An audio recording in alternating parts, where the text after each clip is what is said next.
Welcome back. Glad you're joining us as we begin Micah chapter 7. Today and tomorrow we will be wrapping up this book. Next week we'll go through the book of Nahum. And then following that, for the rest of the summer, we'll look at the book of Exodus. Hope you'll be able to join us for all of them. So let's get with it. Micah chapter 7, verse 1. Woe is me, for I have become as when summer fruit has been gathered, as when grapes have been gleaned. There is no cluster to eat, no first ripe fig that my soul desires. The godly has perished from the earth, and there is no one upright among mankind. They all lie in wait for blood, and each hunts the other with a net. Their hands are on what is evil, to do it well.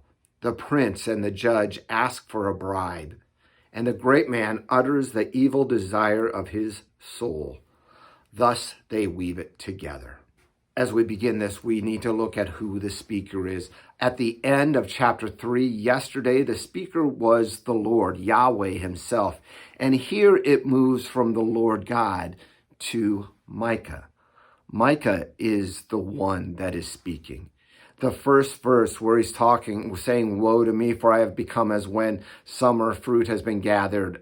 He's all dried up. There is nothing left. Now, this is probably about 701 BC, the time when the Assyrians were making their assault on Jerusalem.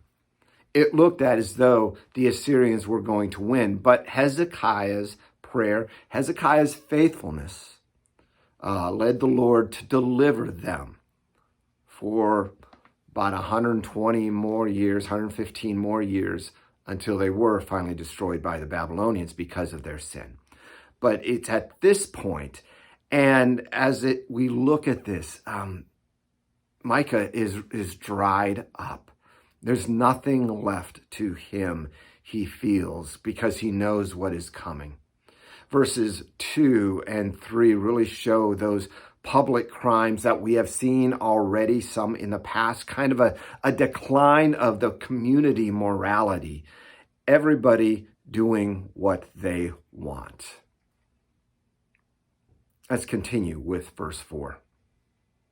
The best of them is like a briar, and the most upright of them a thorn hedge. Again, looking at this, it's tying back to verse 1 where all of the summer fruit is gone. Here he's saying they're like a briar, a hedge, just scratches us and that's it, no fruit in them. The last part is a key. The day of your watchmen, of your punishment, has come, and now their confusion is at hand. The day of the watchmen, the prophets were the watchmen. The day of your punishment, the day of the prophecies will be fulfilled of the punishment that was coming their way. Not just the prophecy of Micah, but of Isaiah and other prophets as well. This is it. This is what the punishment that God has been leading up for them to be destroyed. Let's pick up with verse 5. Put no trust in a neighbor. Have no confidence in a friend. Guard the doors of your mouth from her who lies in your arms. For the son treats the father with contempt. The daughter rises up against her mother. The daughter-in-law against her mother-in-law. A man's enemies are the men of his own house. But as for me, I will look to the Lord. I will wait for the God of my salvation. My God will hear me. See, not only is there a decay of community morality that we see in verses 2 and 3, but we see that it has fallen down into the family. The family has been dissolved. They cannot trust one another. Not even the wife of the husband. He shouldn't should watch what he speaks to his wife because it will be passed on. Son treats father with contempt, daughter, mother, daughter-in-law, mother-in-law.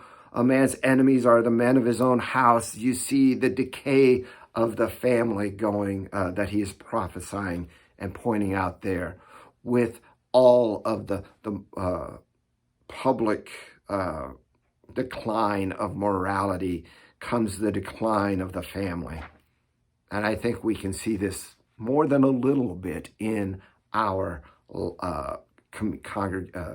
in our nation as well, in our context, as the morality of our country declines, violence is rising. The family is no longer honored in our country often.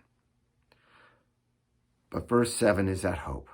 In the midst of all of this moral decay and chaos, Micah says, but as for me, I will look to the Lord. I will wait for the God of my salvation. My God will hear me.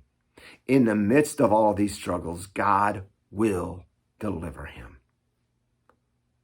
Let's continue verses 8 through 10. Rejoice not over me, O my enemy. When I fall, I shall rise. When I sit in darkness, the Lord will be a light to me. I will bear the indignation of the Lord because I have sinned against him until he pleads my cause and executes judgment for me. He will bring me out to the light. I shall look upon his vindication. Then my enemy will see, and my shame will cover her who said to me, where is the Lord your God? My eyes will look upon her. And now she will be trampled down like mire of the streets. So who is the speaker here? Now we might think that it is Micah, but yet in the Hebrew, it changes to a feminine word is the primary one, not the masculine. So as we look at this, it's no longer that Micah is speaking, but he is speaking now for Zion, for Jerusalem, for God's holy city, calling the enemies not to rejoice at her destruction, for the Lord will be his delight, that God would restore. That Zion is admitting the sins of the people there, and that God would bring judgment, but yet would bring me out to the light. I shall look upon his vindication, the promise of the return from exile. My enemies will be put to shame. My eyes will look upon her, and she will be trampled down like mire in the streets, showing again that the enemies will be destroyed in the end, that Israel will be the one that perishes. Great start to this last chapter. Again, I love how it's changing the context of who's speaking. And we get more of this a little bit later on in the chapter. Come back tomorrow and we'll talk more about it. God bless.